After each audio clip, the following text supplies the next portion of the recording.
नमस्कार दोस्तों, आज हम BPCS 188 के जहाँ तक हमने कर लिया था इसमें एप्लीकेशन ऑफ साइकोलॉजी में उसके आगे करेंगे। तो हम फर्स्ट चैप्टर डिस्कस कर रहे थे और फर्स्ट चैप्टर में हमने बहुत सारे टॉपिक कर लिए थे और आज हम 1.2.2.4 हम करेंगे social psychology investigate social phenomena. तो सोशल साइकोलॉजी क्या करता है, इन्वेस्टिगेट करता है और इसमें ये कह रहा है कि जो सोशल साइकोलॉजी है, ठीक है ना, वो एक ब्रांच है साइकोलॉजिकल साइंस का। और उसी तरह जैसे क्लिनिकल साइकोलॉजिस्ट क्या करते हैं कि इन्वेस्टिगेट करते हैं symptom and treatment of mental disorder, तो आर इन्वॉल्व इन इन्वेस्टिगेटिंग। तो क्लिनिकल साइकोलॉजिस्ट इन्वॉल्व होते हैं इस चीज़ को इन्वेस्टिगेट करने में, ठीक है ना, कि भाई पेशेंट का सिम्टम क्या है और उस सिम्टम के आधार पर हमें क्या ट्रीटमेंट करना चाहिए। उसी तरीके से क्या होता है कि जो डेवलपमेंटल साइकोलॉजिस्ट है वो यह जानने में रुचि रखते हैं कि लोग का विकास कैसे हुआ है, लोग का डेवलपमेंट कैसे हुआ पूरे जीवन काल में, उन्होंने खुद को कैसे विकसित किया है, ठीक है। तो यहाँ पे यही कह रहा है कि जो डेवलपमेंटल साइकोलॉजिस्ट है वो यह जांच करने में रुचि रखते हैं कि वे लोग के पूरे जीवन काल में उनके जो विकसित होने की जो प्रक्रिया है, तरीके हैं, उसको जानने में रुचि रखते हैं। हिंदी में यही कह रहे हैं यहाँ। उसके बाद अगर कहें हम यहाँ पे, तो this science is all about investigating. ये साइंस पूरी तरीके से क्या है, इन्वेस्टिगेशन पे टिका हुआ है। ये पूरी तरीके से इन्वेस्टिगेशन है, इन्वेस्टिगेशन के बारे में है। ग्रुप ऑफ फंक्शन, ठीक है ना, ग्रुप ऑफ फंक्शन के बारे में कि भाई जो ग्रुप है वो फंक्शन कैसे करता है। Cost, benefit of social status, social status का बेनिफिट क्या है। और इन्फ्लुएंस ऑफ कल्चर, कल्चर का कैसे प्रभाव पड़ता है किसी व्यक्ति के ऊपर।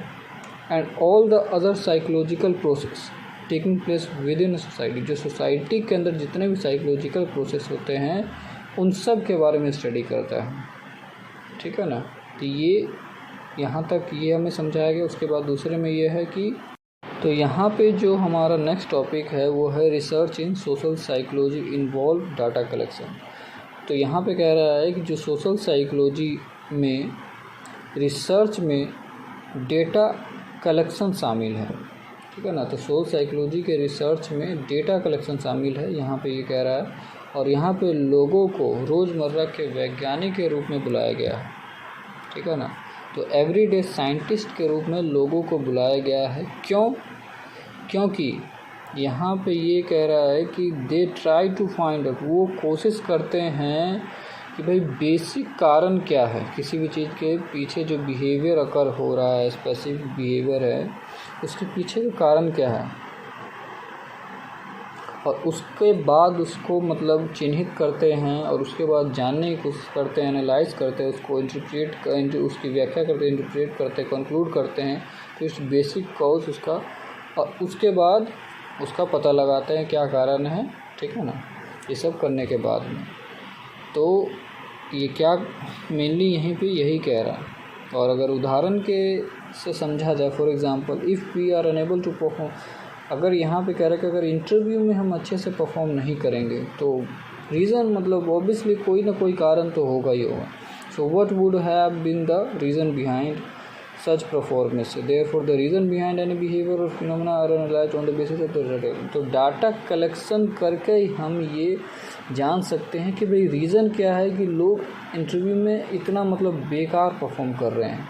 बिना डाटा कलेक्शन के हम कैसे जान सकते हैं, उनके अनुभव को हम पूछ सकते हैं भाई कि तुम इंटरव्यू में तुम्हें क्या हो जाता है, तुम क्यों ऐसे परफॉर्म करते हैं। तो ये सब चीज़ जानने के बाद में हम ये समझ सकते हैं कि भाई ये कारण है जो लोग ऐसे ऐसे इंटरव्यू में कर रहे हैं और इस कारण को ऐसे दूर किया जाएगा। और उसके बाद हम उनको सिखाएंगे कि भाई ऐसे ऐसे करो तुम, तो ये हेजिटेशन नहीं होगी और ये चीज़ नहीं होगा और देन उसके बाद दूर हो जाएगा। उसके बाद नेक्स्ट टॉपिक जो है हमारा वो है सोशल साइकोलॉजी इन्वॉल्व ऑब्जेक्टिविटी, ठीक है ना। तो इसके बारे में हम डिस्कस करते हैं। सोशल साइकोलॉजी इन्वॉल्व ऑब्जेक्टिविटी, तो ये हमारा नेक्स्ट टॉपिक है। इसमें यह कह रहा है कि भाई जो स्टडी इन्वॉल्व सोशल साइकोलॉजी में जो स्टडी इन्वॉल्व है, ठीक है ना, वो किया जाता है, वो कैसे किया जाता है। सोशल साइकोलॉजी स्टडी जो है शामिल है, उनको जो पक्षपात है उसको कम करके और सब्जेक्टिविटी, रिसर्चर की सब्जेक्टिविटी को एलिमिनेट करके, ठीक है ना, तो रिसर्चर की सब्जेक्टिविटी को समाप्त करके और इसके माध्यम से किया जाता है। तो स्टडी जो है सोशल साइकोलॉजी में वो पक्षपात है उसको कम करके, मिनिमाइज़ करके एंड सब्जेक्टिविटी, रिसर्चर के सब्जेक्टिविटी को समाप्त करने के माध्यम से किया जाता है। This makes social psychology study to be more objective and scientific. और ये क्या करता है कि सोशल साइकोलॉजी के स्टडी को ज़्यादा से ज़्यादा ऑब्जेक्टिव एंड साइंटिफिक बनाता है ये चीज़। लास्ट है स्कोप ऑफ सोशल साइकोलॉजी, ठीक है ना, 1.2.3। So as mention to your earlier as the main focus of social psychology is to try to behaviour of. तो मेन फोकस यहाँ पे क्या कह रहा है कि भाई मेन फोकस जैसा हमने पढ़ा है, पहले से ही पढ़ते आ रहे हैं और बहुत बार पढ़ लिया है, मेन फोकस जो है बिहेवियर ऑफ एन इंडिविजुअल पे है, ठीक है ना। सोशल कॉन्टेक्स्ट में स्टडी करना इंडिविजुअल के बिहेवियर पे, उसी पे पूरा चीज़ टिका हुआ है। So the subject of matter of social psychology is the interaction of individual with other individual and society. तो यहाँ पे कह रहा है कि भाई कैसे जो एक इंडिविजुअल है दूसरे इंडिविजुअल से इंटरेक्ट करता है सोसाइटी में। तो ये सारी चीज़ें हमें मतलब ये हमारा जो मेन फोकस है हमारा इस पे है और इसमें इसी पे फोकस ही किया जाता है। और बहुत जो फीव स्कोप है मतलब सोशल साइकोलॉजी में वो यहाँ पे बता रखा है, ये 4-5 बिंदुओं में बता रखा है यहाँ पे। तो ये क्या करता है, समझने की कोशिश करता है व्यक्ति के थाट्स, फीलिंग एंड बिहेवियर के, ठीक है ना। Predict the thought, feeling and behaviour of an individual, understand and predict. तो ये समझता है और समझने की कोशिश करता है और उसको प्रिडिक्ट करता है व्यक्ति के जो विचार है, भावनाएं हैं, उसके व्यवहार है उसका, इस चीज़ को। It also emphasises upon the various aspect of attitude including the process involve in formation of attitude. तो एटीट्यूड के जो उत्पत्ति का जो कारण है, मतलब फॉर्मेशन का जो कारण बनता है, जो प्रोसेस है, उसको क्या करता है, उस पर भी जोड़ देता है ये, उसके वेरियस पहलुओं पे मतलब एस्पेक्ट पे जोड़ देता है ये। एंड एटीट्यूड स्ट्रक्चर पे, attitude change, function of attitude, कैसा फंक्शन मतलब करता है किसी व्यक्ति का attitude, and relation between attitude और बिहेवियर और एटीट्यूड के बीच में क्या रिलेशन है, ये also emphasises upon the various aspect of attitude.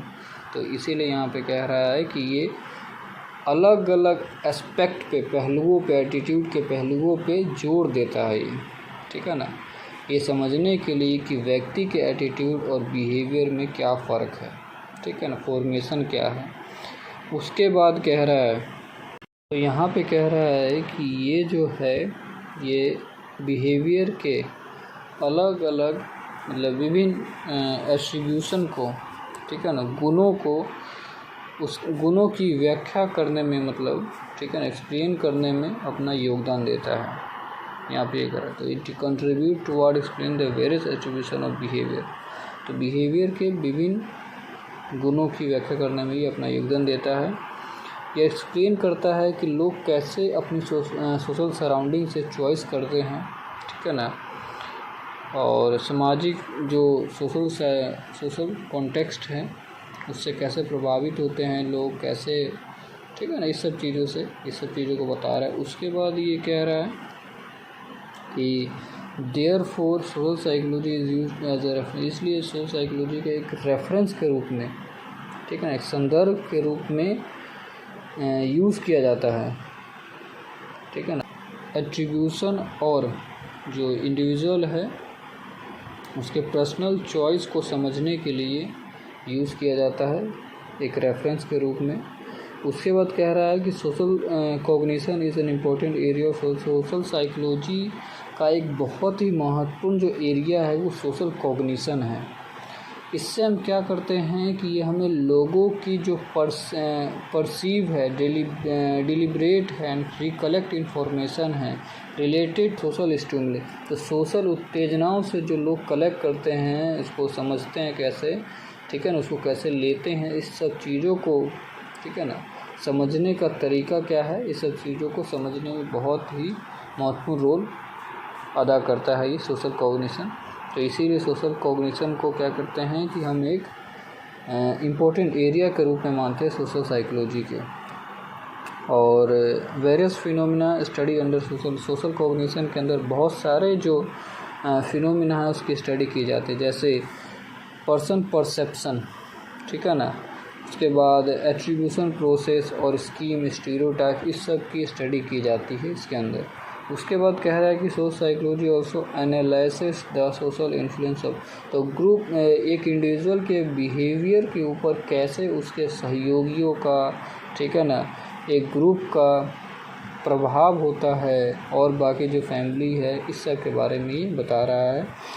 और उसके बाद कह रहा है कि social psychologists are also interested to know the reason why people, तो लोग कैसे दूसरे की कॉपी करते हैं, क्यों करते हैं कॉपी, ये भी समझने मतलब इंटरेस्टेड होता है सोशल साइकोलॉजिस्ट। इस सब चीज़ों को समझने में भी रुचि रखते हैं, यहाँ पे ये कह रहा है, ठीक है ना, कि लोग दूसरे के बिहेवियर को कैसे कॉपी करते हैं, क्यों कॉपी करते हैं, why do they deviate from other, ठीक है ना, why do certain people to know imitate action initiate in action while others don't, therefore these studies help in understanding the behavior of individual in a society। तो इस सब चीज़ों को समझने में सोशल साइकोलॉजिस्ट बहुत रुचि रखते हैं, ठीक है ना, और ये सब चीज़ें सोसाइटी में, ठीक है ना, कैसे होती है, तो आगे का हम नेक्स्ट वीडियो में करेंगे। बाकी अभी के लिए इतना ही।